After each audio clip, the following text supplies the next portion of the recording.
Good morning, ladies and gentlemen, and very good morning to all the esteemed guests on the dais here. Are you able to hear me? So today I'm going to talk about firstly what Invest India is. My name is Shivam Batham and I lead the state's engagement at Invest India. So we're going to talk about what Invest India is and how is it helping investors. Next, we're also going to talk about what states are doing to attract investment and what opportunities are there for investors to capitalize on that growth that states are making and how to take a part in that. And finally, we are going to come at where are the opportunities lying across India and how we as state governments, as central governments, as Invest India can partner with you, can facilitate you in your investment journey. So Invest India is a Section 8 company under DPIT. We are there to facilitate investors both in India and outside India. Our primary mandate is to attract investments in all sectors across all states. We work very closely with all state governments across India. And basically, our aim is to ease the journey that an investor has to make right from the point when he or she starts thinking about investments to the point that they acquire land and set up their shop. So we'll dive into that later on.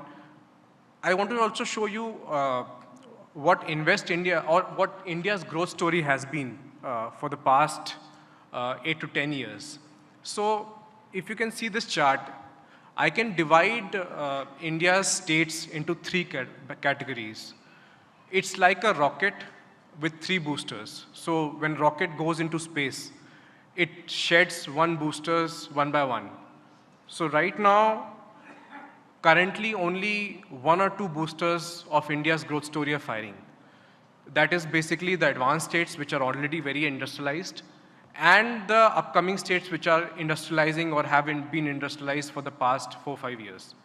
My third booster, which is basically the emerging states, has still not started firing.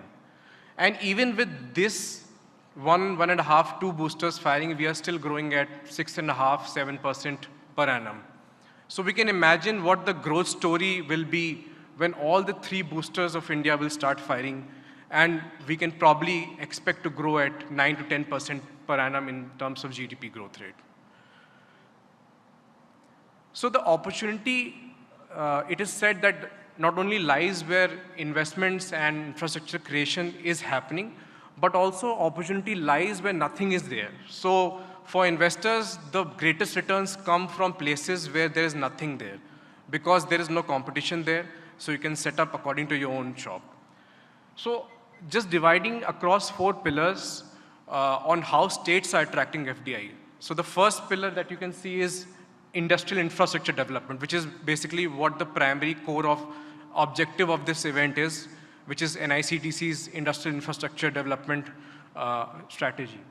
The second is basically the regional strategic advantage and ecosystem that states are building to attract supply chains, to attract anchor players. The third is the facilitation part. How do states benchmark their policies? How do they facilitate investors? Which is where Invest India comes in. And finally, what policies are there to support investors, both at a central level and at a state level. So those 3 buckets which we had shown in the last slide, the strategies for across all these 3 pillars, all these 4 pillars, will be different for different states. For example, an emerging state will not focus much on niche sectors. They will first want to build basic manufacturing and attract anchor players. While advanced states, like for example, a Karnataka or a Gujarat, may want to attract high-end investments, build more R&D capabilities, build more partnerships.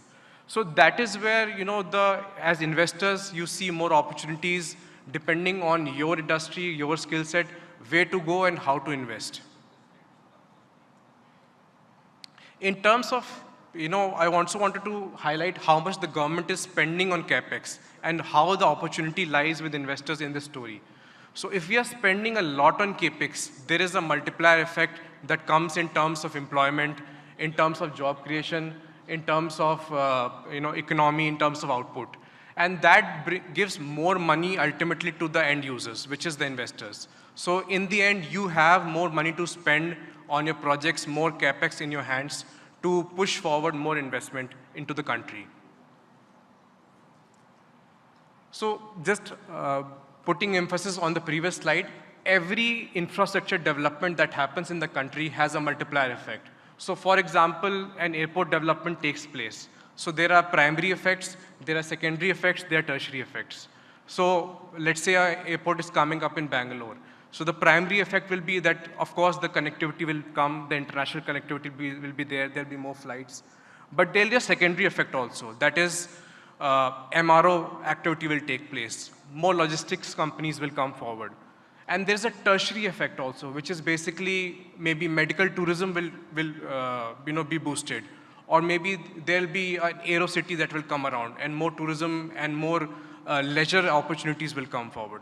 So there are opportunities across all states in which capex spending is happening. And what we have seen across economies, across various countries, is that the cost for investment is the lowest when there is plug-and-play infrastructure, which is, I think, what is NICDC's strength. You get plug-and-play industrial parks where you don't have to worry about trunk infrastructure, where you don't have to worry about litigation, where you don't have to worry about spending money on law and order. So it's a ready-made facility made for you just to come and set up your shop. And the cost for setting up your factory is almost 1/3 compared to acquiring a private land from anywhere in the state. So that is the advantage with plug and play, and we are seeing that happen across state governments also. They're coming up with plug and play. Even for MSMEs, they're coming with built-to-suit factories. And finally, as I told you, Invest India, we are the National Investment Promotion Facilitation Agency. We are there to guide you on your journey. Whatever queries you have, whatever doubts you have about any sector, any state, you want to inquire about various investment policies or land, or even interact with state governments, please let us know. I'll be available for engagement after this session. That is all from my side. Thank you.